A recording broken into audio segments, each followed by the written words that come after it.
यशस्वी माननीय मुख्यमंत्री जी का सुआगमन अपने स्थान पर खड़े होकर तालियों के माध्यम से लगातार तालियां बजती रहनी चाहिए। यशस्वी माननीय मुख्यमंत्री जी का सुआगमन विशाल भव्य मंच पर होता हुआ जोरदार तालियों के साथ अभिनंदन वंदन स्वागत।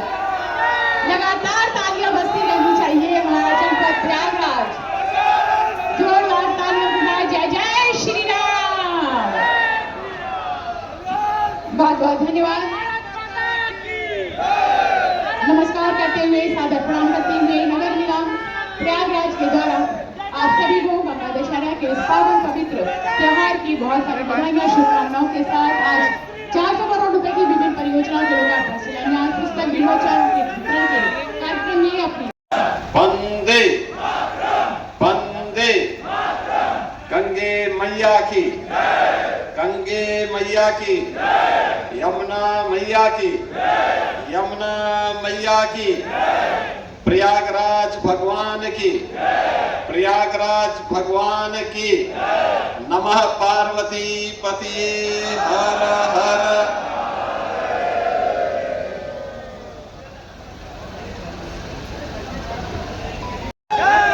नगर निगम के कार्यकारिणी के सफलतम 3 वर्ष के उपलक्ष्य में आयोजित आज के समारोह में उत्तर प्रदेश सरकार में मंत्रिमंडल के मेरे वरिष्ठ सहयोगी, जल शक्ति मंत्री और प्रयागराज के प्रभारी मंत्री श्री स्वतंत्र देव सिंह जी, इसी प्रयागराज के माननीय विधायक और उत्तर प्रदेश सरकार में मंत्रिमंडल के मेरे वरिष्ठ सहयोगी, औद्योगिक विकास के मंत्री श्री नंद गोपाल गुप्ता नंदी जी, लोकप्रिय महापौर श्री उमेश चंद गणेश केसरवानी जी, प्रयागराज के हमारे माननीय जनप्रतिनिधिगण,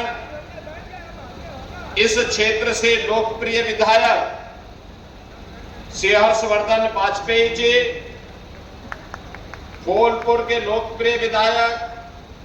श्री दीपक पटेल जी, करछना के माननीय विधायक श्री पीयूष रंजन निषाद जी, फापा मऊ के माननीय विधायक श्री गुरुप्रसाद मौर्य जी, माननीय विधायक बारा वाचस्पति जी, माननीय विधायक कोराव राजमणि कोल जी, विधान परिषद सदस्य श्री सुरेंद्र चौधरी जी, विधान परिषद सदस्य श्री केपी श्रीवास्तव जी, जिला पंचायत अध्यक्ष डॉक्टर वीके सिंह जी, महानगर अध्यक्ष भारतीय जनता पार्टी श्री संजय गुप्ता जी, जिला अध्यक्ष यमुना पार श्री राजेश शुक्ला जी, माननीय श्री अशोक वाजपेयी जी, प्रदेश मंत्री श्रीमती अनामिका चौधरी जी, नगर निगम कार्यकारिणी के हमारे सभी पार्षदगण, भारतीय जनता पार्टी और महानगर से जुड़े हुए हमारे सभी प्रबुद्ध जन, उपस्थित बहनों और भाइयों, आज गंगा दशहरा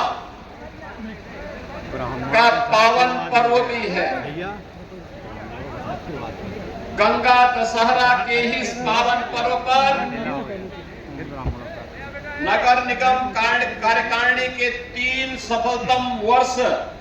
पूरे हो रहे हैं। मैं इस अवसर पर नगर निगम के महापौर श्री उमेश चंद गणेश केसरवानी जी को, सभी पार्षदों को हृदय से बधाई देता हूं और गंगा दशहरा की भी पूरे प्रदेश वासियों को बधाई देते हुए मां गंगा से पूरे प्रदेश और पूरे देश के मंगल कामना की प्रार्थना भी करता हूं। बहनों और भाइयों, प्रयागराज नगर निगम की इस कार्यकारिणी को सौभाग्य प्राप्त होता है किसने सदी के महाकुंभ के आयोजन को संपन्न कराने में अपना योगदान दिया। जब गत वर्ष प्रयागराज के इतिहास में और दुनिया के इतिहास में प्रयागराज ने एक नए अध्याय का सृजन किया, एक भव्य और दिव्य कुंभ का आयोजन, महाकुंभ का आयोजन करके पूरे देश को और पूरी दुनिया को अपनी ओर आकर्षित किया।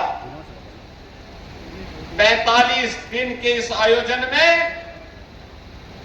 66 करोड़ से अधिक श्रद्धालुओं ने आकर के मां गंगा, मां यमुना और मां सरस्वती के त्रिवेणी के इस महासंगम में ज्ञान, भक्ति और कर्म की एक नई प्रेरणा प्राप्त करके ऊर्जा के उस अक्षय स्रोत भारत की वैदिक और पौराणिक काल के इस पावन धरा को नमन करके अपने पूर्वजों के प्रति कृतज्ञता ज्ञापित करते हुए इस संगम में स्नान की, आस्था की स्नान की पवित्र डुबकी लगा करके अपने जन्म और जीवन को धन्य किया था। नगर निगम हमारी कार्यकारिणी ने उनके स्वागत के लिए, उनकी सुविधा के लिए हर संभव प्रयास किया था और परिणाम रहा भव्य और दिव्य कुंभ को हम दुनिया के सामने दे पाए। यही प्रयागराज है बहनों और भाइयों। 2017 के पहले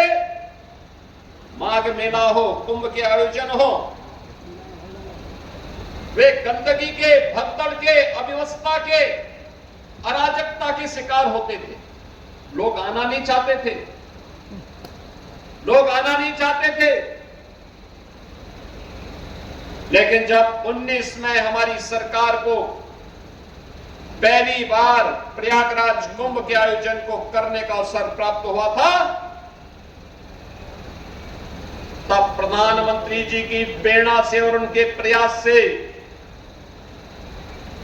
प्रयागराज के कुंभ को यूनेस्को ने मानवता के अमूर्त धरोहर के रूप में मान्यता दे करके हमारे पूर्वजों की इस परंपरा को, हमारी सांस्कृतिक और आध्यात्मिक परंपरा के इस आयोजन को वैश्विक मान्यता देने का काम किया था। हर भारतवासी, हर सनातन धर्मावलंबी के लिए गौरव की बात थी और उसी गौरव के साथ जुड़ने का अवसर 19 में भी और 25 में भी हमारी सरकार को प्राप्त हुआ। मैं इसके लिए नगर निगम के उन सभी पार्षदों को, वर्तमान और पूर्व महापौर को, उन सभी कार्मिकों को, उन सभी सफाई कर्मियों को, उन सभी सुरक्षा कर्मियों को जिन्होंने प्रयागराज के इस ऐतिहासिक कार्यक्रम को, कुंभ हो या महाकुंभ, उसे भव्य और दिव्य तरीके से संपन्न करके प्रयागराज को वैश्विक मान्यता दिलाने में अपना योगदान दिया था। बहनों और भाइयों, मेरा मानना है 19 और 25 के कुंभ के आयोजन के लिए प्रयागराज में ये डबल इंजन सरकार ने जो अवस्थापना सुविधाओं का विकास किया, ये अवस्थापना सुविधाओं को अगर सही तरीके से हम मेंटेन करके लेके चले तो अगले कुंभ के आयोजन तक ये आपके लिए एक नया धरोहर तो रहेगा ही, अगले कुंभ के लिए फिर नए सिरे से फिर हजारों करोड़ रुपए प्रयागराज के विकास के लिए स्वतः स्फूर्त भाव के साथ आते हुए दिखाई देंगे। लेकिन अपनी जवाबदेही और जिम्मेदारी का पालन करते हुए यहां के लोकप्रिय महापौर ने विरासत को विकास के साथ जोड़ करके प्रधानमंत्री जी के संकल्पों को आगे बढ़ाने के लिए जो कार्य किया, आज उसका परिणाम हमें यहाँ देखने को मिल रहा है। मुझे याद है 25 के प्रारंभ में, 24 के प्रारंभ में हम लोग आए थे, जब प्रयागराज कुंभ के आयोजन को हमें आगे बढ़ाना था। तब हम लोगों ने यहां निरीक्षण किया। आप सोचो 161 वर्ष पुरानी बिल्डिंग है जो नगर निगम का हॉल है, और इतना भव्य और दिव्य हॉल बन गया है पार्षदों के बैठने के लिए, नगर निगम की कार्यकारिणी के लिए। इसके लिए मैं आप सबको बधाई देता हूं। भव्य और दिव्य हॉल। नगर निगम आज अपनी 400 करोड़ रुपए की परियोजनाओं का शिलान्यास भी और लोकार्पण भी करा रहा है। यानी हम रुके नहीं हैं, हम थमे नहीं हैं,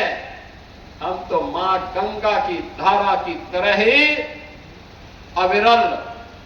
होकर के अपनी इस यात्रा को विकास की धारा के साथ मां गंगा से प्रेरणा प्राप्त करते हुए निरंतर चरेवेति के मंत्र के साथ आगे बढ़ेंगे और हमारी यात्रा विकास की गति को प्रगति की ओर बढ़ाने का काम करेगी। पार्क की नई श्रृंखला खड़ी होगी। याद करिए ना, शिवालिक पार्क वेस्ट को कैसे बदलता है। वेस्ट टू वेल्थ की एक बेहतरीन सफल कहानी में से एक कहानी है, एक सक्सेस स्टोरी है। वेस्ट टू वेल्थ की सक्सेस स्टोरी शिवालिक पार्क है, जिसमें 400 टन वेस्ट मटेरियल लग करके अलग अलग तीर्थों के 12 ज्योतिर्लिंगों की रिप्लिका खड़ी करके लोगों के लिए कौतूहल का विषय बनाया था उस समय नगर निगम ने। बहनों और भाइयों, यह कार्य हमें एक नई पहचान दिलाता है।